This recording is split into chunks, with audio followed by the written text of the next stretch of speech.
الحمد لله رب العالمين والصلاة والسلام على أشرف الأنبياء والمرسلين وعلى آله وصحبه أجمعين أما بعد. அன்புக்குரிய சகோதரர்களே, அல்லாஹ்வின் நல்லடியார்களே, ஒவ்வொரு திங்கட்கிழமைகளிலும் நடந்து வரக்கூடிய மார்க்க விளக்க வகுப்பு.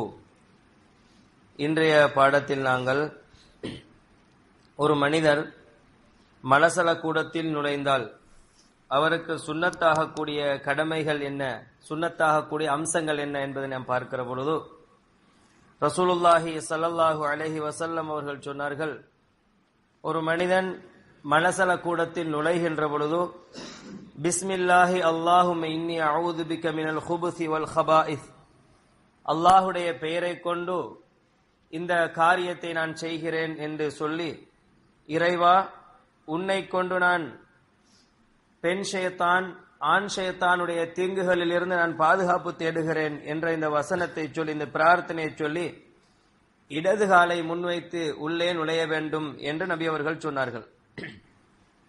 மலசல கூடத்திலிருந்து வெளியே வருகின்ற பொழுது தன்னுடைய வலது காலை வைத்து குஃப்ரானக என்ற வாசகத்தை சொல்லி வெளியே வர வேண்டும் என்பதனையும் ரசூலுல்லாஹி ஸல்லல்லாஹு அலைஹி வஸல்லம் அவர்கள் சொல்லி தந்தார்கள்.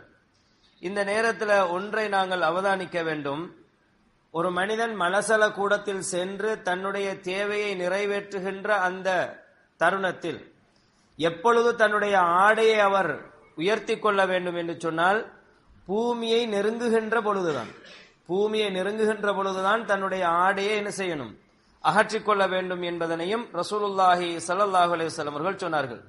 அதற்கு காரணம் என்னன்னா, நாங்க சில நேரங்கள்ல மறைவான இடங்களில் இருக்கிற பொழுது அது பெரிய ஒரு பாதகமான பிரச்சனை கிடையாது. ஆனா ஒரு வெளியான வெட்ட வெளியில உள்ள ஒரு இடமாக இருந்தால், ஒரு பெரிய ஒரு பரப்பளவை கொண்ட ஒரு இடமாக இருக்குமாக இருந்தால், அது நாங்க மக்களுடைய பார்வையில் இருந்து தூரப்படுத்திக் கொள்வதற்கு நமக்கு மிச்சம் கவனமாக இருக்க வேண்டும்.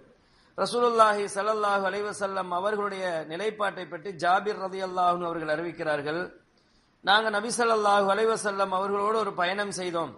ரசூலுல்லாஹி ஸல்லல்லாஹு அலைஹி வஸல்லம் அவர்கள் தன்னுடைய இயற்கை தேவையை கழிப்பதற்காக செல்கின்ற பொழுது அவர்கள் யாரும் தன்னை பார்த்துவிடக் கூடாது என்ற விஷயத்தில் மிகவும் மறைவாக செய்வார்கள் என்ற செய்தியை சொல்லுவதனை பார்க்கிறோம். இன்று எங்களுடைய நிலைப்பாடு என்னண்டா, இன்று எங்களுடைய ஆடைகள் எல்லாம் ட்ரௌசர் என்ற கலாச்சாரமாக மாறியிருக்கிற காரணத்தினால் சில நேரங்களில் இன்று மலசல கூடங்கள், டாய்லெட் என்ற எல்லா பக்கமும் மறைக்கப்பட்ட ஒரு பகுதியாக இருந்தால் அதுல எங்களுக்கு பாரதூரம் பிரச்சனை எதுவும் கிடையாது. இன்னைக்கு இஸ்தின்யா காமரா என்று சொல்லி சாதாரணமா என்ன செஞ்சிருப்போம், சிறுநீர் கழிப்பதற்கு என்று தயார்படுத்தப்பட்டிருக்கிறது. அதுல பின்பக்கமாக என்ன செஞ்சிருக்காது, கதவுகள் போடப்பட்டிருக்காது. அப்ப ஒரு பக்கம் ஒரு திறந்த வெளியாக இருக்கும். அந்த நேரத்தில் பெரும்பான்மையா என்ன நடக்குது என்றால், இந்த ட்ரௌசர் கலாச்சாரம் அந்த அவுரத் என்பது எது என்று கூட தெரியாத அளவுக்கு மாற்றிவிட்டது. இன்னைக்கு நிறைய பேரை நீங்க பாருங்க, அந்த மாதிரியான ஒரு சூழல் என்ன செஞ்சிருவாங்கண்டா, ஆட்கள் அத ஆண்கள் தான் பிரச்சனை இல்லை, ஆண்கள் தான் அதற்காக வேண்டி அவுரத்தை வெளிப்படுத்தலாமா, வெளிப்படுத்த இயலாது.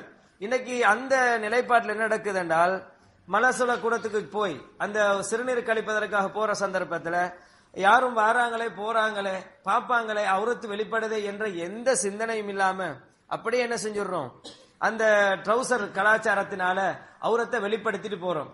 அது எல்லாரும் அந்த போற வார எல்லாருக்கும் அது தென்படக்கூடியதாக காணக்கூடியதாக இருக்கிறது. இது பிழையான ஒரு விஷயம். இது ரசூலுல்லாஹி ஸல்லல்லாஹு அலைஹி வஸல்லம் அவர்கள் தடுத்த ஒரு விஷயம்.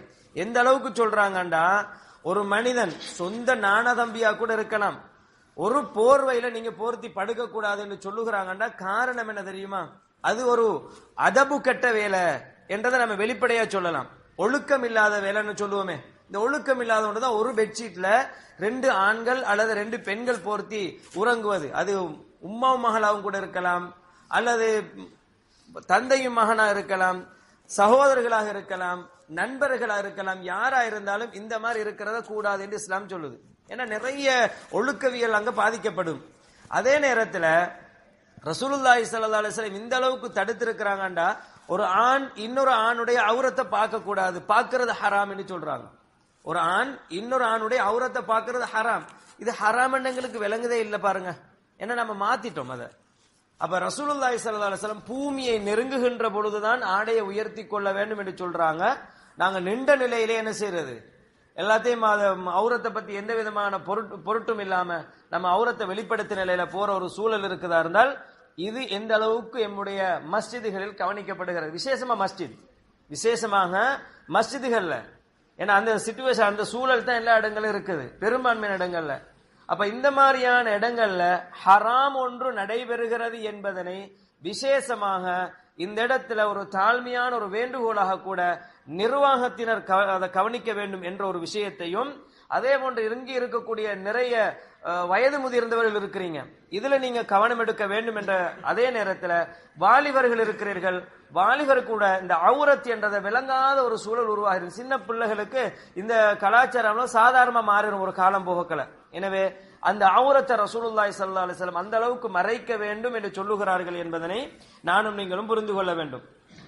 அதே நேரத்தில் இப்ப நம்ம மலசல கூடம் போயிட்டோம் என்று சொன்னா எப்படியுமே எங்களோட அவுரத்து வெளிப்படுவதா இல்லையா?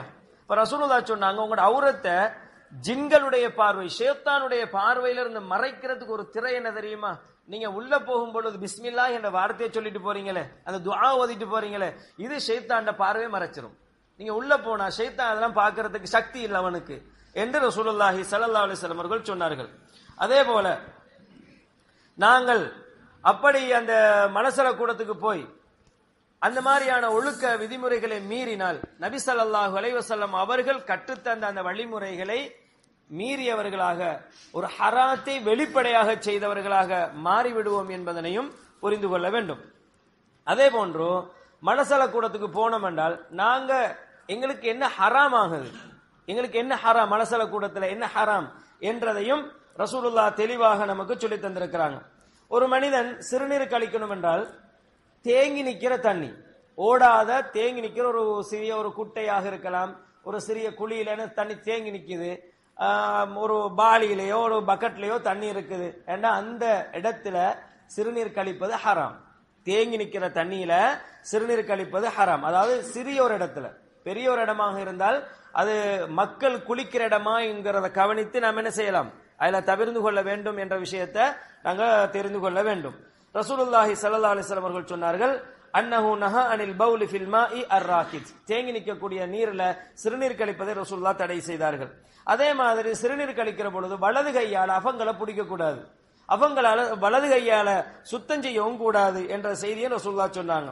இதா பால அஹதுக்கும் ஃபலா யஅஹுதன்ன ذكره بيمينه ولا يستنجي بيمينه, தன்னுடைய அதாவது சிறுநீர் கழிக்கிற பொழுது தன்னுடைய வலது கரத்தால அஃபத்தை பிடிக்கவும் கூடாது, அதே நேரத்தில் சுத்தம் செய்யவும் கூடாது என்ற செய்தியை ரசூலுல்லாஹ் சொல்றாங்க. வலது கையால சுத்தம் செய்யக்கூடாது என்பதனையும் சொன்னார்கள். அதே போன்று யாராவது ஒருவர் சிறுநீர் கழிப்பதோ அல்லது மலம் கழிக்கக்கூடிய ஒரு சூழல் வந்தால் பாதைகளிலேயோ அல்லது நிழல் தரக்கூடிய இடங்களிலேயோ, பொதுமக்கள் அல்லது மக்கள் அதனை ஒரு பயன்படுத்தக்கூடிய ஒரு இடமாக இருந்தால் அந்த இடங்களிலேயோ சிறுநீர் கழிப்பதை தவிர்த்து கொள்ள வேண்டும்.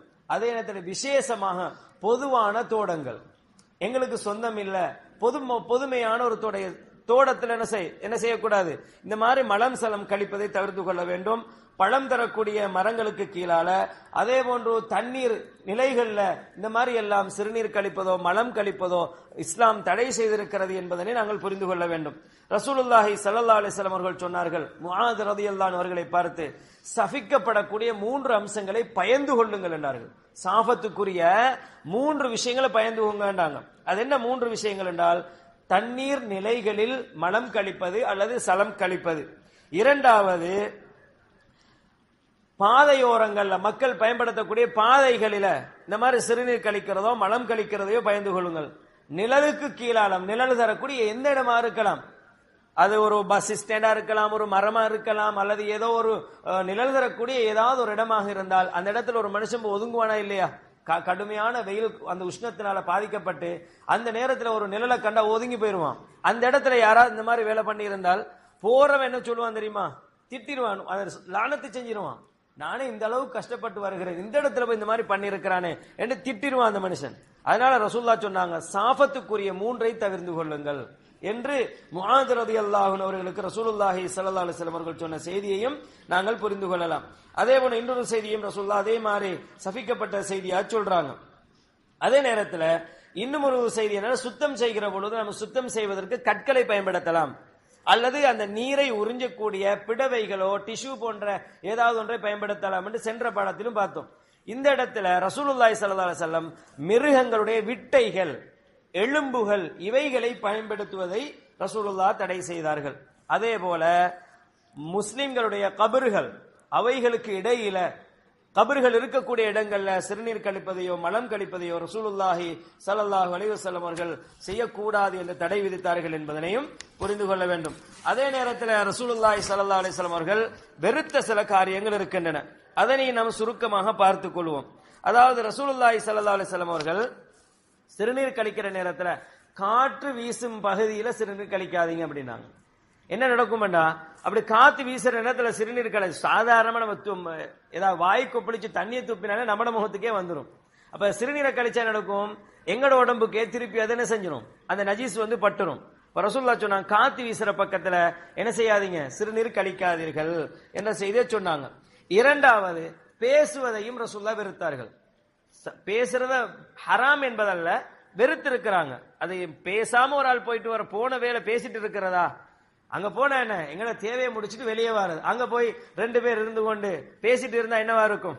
அப்ப இந்த மாதிரியான நிறைய சில நேரத்துல வெயிட்டிங்ல இருப்பாங்க, இந்த மாதிரி நிறைய பிரச்சனை இருக்குது. அப்ப ரசூலுல்லாஹ் பேசுவது வெறுக்கக்கூடிய ஒரு காரியமாக இருந்தது என்பதனை பார்க்கிறோம். ஒரு மனிதர் நபி ஸல்லல்லாஹு அலைஹி வஸல்லம் அவங்களுக்கு சலாம் சொன்னார்கள். ரசூலுல்லாஹ் பதில் சொல்லல. ஏன்னா சலாம் சொன்னால் பதில் சொல்வது கட்டாய கடமை. ஒரு ஆள் சலாம் சொன்னாரண்டா அவருக்கு பதில் கொடுக்கிறது கட்டாய கடமை. ஒரு முஸ்லிம் இன்னொரு முஸ்லிமுக்கு செய்ய வேண்டிய கடமையில் உண்டு. அப்ப ரசூலுல்லாஹ் அதை கூட செய்யல என்றால் அதுல செய்யக்கூடாது என்பதற்காக. அதே நேரத்தில் ஒரு செய்தியை நாங்க புரிந்து கொள்ள வேண்டும் என்றால், பொந்துகள் இருக்கும், புத்துகள், அந்த பொந்துகள் இருக்கும். இந்த பொந்துகள்ல போய் என்ன செய்வாங்க, நிறைய பேருக்கு இன்ட்ரெஸ்டே அதுதான். எங்கேயாவது ஒரு துளை கிடைச்சிட்டா அந்த துளையில தான் என்ன செய்யறது, சிறுநீர் கழிக்கிறது. இப்ப தண்ணியை நம்ம ஊத்தினா கூட ஏதாவது ஒரு இடத்துல தோண்டிப்பட்டுருச்சுன்னா அதுலதான் ஊத்தி பாக்குறது. அப்படியே இப்ப சிமெந்தியில ஏதாவது இடத்துல உடஞ்சிருந்தா அதை அப்படி சுரண்டி சுரண்டி பாக்குறது, தண்ணி ஊத்தி பாக்குற மாதிரி சிறுநீர் கழிக்கிற நேரத்திலேயும் ஏதாவது ஒரு துளை இருக்கு வந்து அதைத்தான் பயன்படுத்துற. ரசூலுல்லாஹ் சொன்னாங்க, அந்த மாதிரி இடங்கள்ல நீங்க சிறுநீர் கழிப்பதை தவிர்த்து கொள்ளுங்கள். காரணம் என்னவென்றால், அந்த நீங்க சென்று சிறுநீர் கழிக்கிற நேரத்துல அந்த புத்துகள்லயோ அந்த துவாலைகள்லயோ ஏதாவது ஒரு விஷஜந்து இருந்து தீண்டினால் அந்த விஷஜந்து குற்றவாளி கிடையாது. ஏன்னா நீங்க செஞ்ச அநியாயம் என்ன, அதுக்கு பகரமா தான் அது கிடைச்சிருக்கிறது. இன்னும் ஒன்று, சில நேரங்கள்ல ஜின்கள் வசிக்கும் இடங்களாகவும் அவைகள் இருக்கின்றன. அந்த ஜின்களுடைய தாக்கங்களுக்கு கூட நீங்க ஆளாகலாம். அப்ப அந்த நேரத்துல ஜின்கள் எனக்கு அடிச்சுட்டாங்க அப்படின்னு சொல்லி ஜின்களுக்கு குத்தம் சுமத்த. ஏன்னா இதெல்லாம் சொல்றது என்னண்டா, நாங்க பாக்குறது ஷைத்தான் ஜின் ஒரு சும்மா சிம்பிளா தானே பாக்குறோம். இது அவ்வளவுமே மறுமையில விசாரிக்கப்படும். ஜின்னொண்டு நமக்கு அநியாயம் செஞ்சா கூட மறுமையில விசாரணை. நாங்க ஒரு மிருகத்துக்கு அநியாயம் செஞ்சாலும் மறுமையில விசாரணை. ஒரு மிருகம் இன்னொரு மிருகத்துக்கு அநியாயம் செஞ்சாலும் மறுமையில விசாரணை. அல்லாஹ்வுடைய தூதர் ஸல்லல்லாஹு அலைஹி வஸல்லம் சொன்னார்கள், 2 மிருகங்கள் உலகத்துல குத்தி கொண்டு வைங்க, கொம்புள்ள ஏதாவது ஒரு மிருகம் கொம்பு இல்லாத ஒன்றை குத்தி காயப்படுத்திட்டு வச்சால் அந்த மறுமையில நடக்கும் தெரியுமா, அல்லாஹு தஆலா மாத்தி கொடுத்துருவான். கொம்பு இல்லாததுக்கு கொம்பை கொடுத்து கொம்பு இருந்ததுக்கு கொம்பு இல்லாமலாக்கி, அதுதான் அவங்களுக்கு அங்க பரிகாரமா நடக்கும். கிசாஸ், பழிக்கு பழி அப்படித்தான் நடக்கும். அதோட அது 2 அழிச்சு விட்டுருவான் அல்லாஹ். அப்ப இந்த மாதிரி மிருகங்களுக்கு கூட அந்த அல்லாஹு தஆலா நீதம் செலுத்தக்கூடியவன். எனவே அந்த ஜின்கள் எங்களுக்கு அநியாயம் செஞ்சாலோ ஜின்களுக்கு நாங்க செஞ்சாலோ அல்லாஹ் மறுமையில விசாரிப்பான் என்பதனை மறந்துவிடக் கூடாது. அதே நேரத்துல ஒரு செய்தி உங்களுக்கு பொதுவாகவே நீங்க படிச்சிருப்பீங்க. அதாவது ரசூலுல்லாஹ் மலசலம் கூட போகும் பொழுது தன்னுடைய மோதிரத்தை கழட்டி வச்சுட்டு போனாங்க அப்படின்னு. இந்த செய்தி பொய்யான ஒரு செய்தி, இது சஹீஹான செய்தி அல்ல. ரசூலுல்லாஹி ஸல்லல்லாஹு அலைஹி வஸல்லம் அவங்களோட மோதிரத்துல முஹம்மத் ரசூலுல்லாஹ் என்று அடிக்கிருந்துச்சு. ஏன்னா ரசூலுல்லாஹ் எழுத தெரியாது, சைன் பண்ண தெரியாது. ரசூலுல்லாஹ் என்ன செய்வாங்க, கடிதங்களுக்கு சீல் பண்ணுவாங்க அவங்க மோதிரத்தை குத்தி. அப்ப இந்த மோதிரம்ங்கிறது ரசூலுல்லாஹ் கழட்டி வச்சுட்டு போனாங்க அப்படின்னு சொன்னால் அது பலகீனமான ஒரு செய்தி. ஆனால் அல்லாஹ்வுடைய பெயர் இருக்கக்கூடிய எதையும் நம்ம மனசல கூடத்துல காரணம் என்று எடுத்துட்டு போக கூடாது. சில நேரங்கள் நான் பர்ஸ்ல வச்சிருப்போம், சில பேர் ஆயத்துல் குர்சியை வச்சிருப்பாங்க, பர்ஸ்ல வைக்க கூடாது. ஏன்னா நம்ம அதை பர்ஸை போட்டுட்டு உட்கார்ந்துட்டு எல்லாம் போறோமா இல்லையா, கூடாது. சில நேரங்களை தவறி நம்ம உள்ள போயிடும் டாய்லெட்டுக்குள்ள, அல்லது அது மாதிரி எத்தனையோ விஷயங்கள் நடக்கும். இதெல்லாம் பட்டியலிட்டு சொல்ல முடியாது, நாமளா புரிஞ்சு கொள்ள வேண்டிய விஷயங்கள். இது மாதிரி நாங்க நினைக்கிறது அதுக்கு தவறு செய்யணும், கீழ்த்தரமா நினைக்கணுங்கிறதுக்காக அல்ல. நாம அல்லாஹ்வுடைய பெயர் என்னிடத்தில் எந்த நேரம் இருக்கணும், ஆயத்துல் குர்சி எனக்கு ஒரு பாதுகாப்புன்னு நம்ம நினைச்சு வச்சிட்டு இருக்கிறோம். பாதுகாப்பு வைக்கிறதுனால பாதுகாப்பு அல்ல, ஓதுறதுனாலதான் அந்த பாதுகாப்பு கிடைக்கும் என்றதை விளங்கிக் கொள்ளணும். அப்ப நம்ம சில நேரங்களில் ஒரு குரானையோ எதையோ நம்ம பஸ்ல போற இடத்துல ஓதுறதுக்கு எடுத்துட்டு போகணும் வைங்க. திடீர்னு எங்களுக்கு ஏதாவது இந்த மாதிரி தேவை ஏற்பட்டு மனசுல கொடுத்து போகணுமாண்டா சில நேரங்களில் வெளியில வச்சுட்டு போக முடியாத ஒரு சூழல் வரும். சில நேரங்கள்ல யாராவது திருடிட்டு போயிருவான் அல்லது எங்களுக்கு மறந்துடும், அது எங்களுக்கு திருப்பி கிடைக்காது என்றால் உள்ள கொண்டு போனதுக்கு தவறு கிடையாது. அது நிர்பந்தமான ஒரு சூழல். அதல்லாம தேவையில்லாமல் எடுத்துட்டு போக கூடாது என்பதனை நானும் நீங்களும் விளங்கிக் கொள்ள வேண்டும். இது மாதிரி நிறைய செய்திகளை நாங்கள் என்ன செய்யலாம், புரிந்து கொள்ளலாம். எனவே இந்த மனசல கூட ஒழுங்குகள் சம்பந்தமாக நாங்கள் ஏற்கனவே ஒரு பாடம் செய்திருக்கிறோம். இந்த ஒழுங்குகளையும் பேணிக் கொள்ள வேண்டும். விசேஷமாக மலசலம் கூடம் கழிக்கின்ற பொழுது ரசூலுல்லாஹி ஸல்லல்லாஹு அலைஹி வஸல்லம் சொன்ன வரையுடையோடு நிக்கணும். தொப்பியை போட்டுக்கொள்ளணும், முழங்கால மறைக்கணும், இல்லாட்டி அது கூடாது என்றதெல்லாம் ரசூலுல்லாஹ் சொல்லல. ஏன்னா மலசல கொடுத்து போனாலே முழங்கால் அவுரத்து இல்ல, அதான் முழங்கால் வரைக்கும் தான் அவுரத்து. அதை விட பெரிய ஒரு பகுதியை நம்ம திறக்கிறோம். முழங்கால மூடுறதுல என்ன இருக்குது தெளிவா விளங்கிக் கொள்ள வேண்டும். நாம எங்கட மெயின் அவுரத்தையே திறக்கிறோம். முழங்கால மூடினா என்ன, அதை நம்ம சாதாரண வெட்ட வெளியில இருந்தா கொஞ்சம் கவனமா இருக்கலாம், பிரச்சனை இல்லை. டாய்லெட்ல அது பிரச்சனையே இல்லை. எனவே அன்புக்குரிய சகோதரர்களை இந்த மாதிரி கவனிக்கணும். அதே நேரத்தில் ரசூலுல்லாஹி ஸல்லல்லாஹு அலைஹி வஸல்லம் தொப்பி இதெல்லாம் ஒழுக்கங்களுக்கு பிரச்சனை இல்லை. ஆனா ஒரு ஆள் இதை மாத்தி செஞ்சாருன்னா அவர் என்ன செய்யலாது. ஒரு ஆள் வளமையா செஞ்சுட்டு போறாரு, ஆனா அது வேற. வளமையா இந்த மாதிரி ஒழுங்குகளை பேண்டாருன்னா அவரை யாரும் தடுக்க போக கூடாது. ஆனா ஒரு ஆள் செய்யாதவரை இது இப்படித்தான் செஞ்சிடறோம். அடுத்தது நாம் ஒன்றை ஒழுக்கமாக சொல்லுகின்ற பொழுது ஒழுக்கமா சொல்லிட்டு போக வேண்டியதுதான்.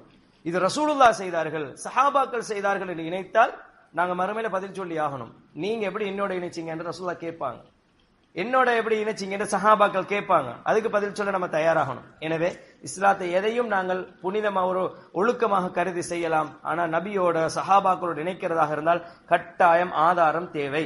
எனவே அந்த அடிப்படையில நாங்க தெளிவாக இந்த மார்க்கத்தை புரிந்து எங்களுடைய வாழ்க்கையில ஒழுக்கங்களை பேணி வாழ்வதற்கு அல்லாஹு தஆலா எனக்கும் உங்களுக்கும் தௌஃபீக் செய்வானா.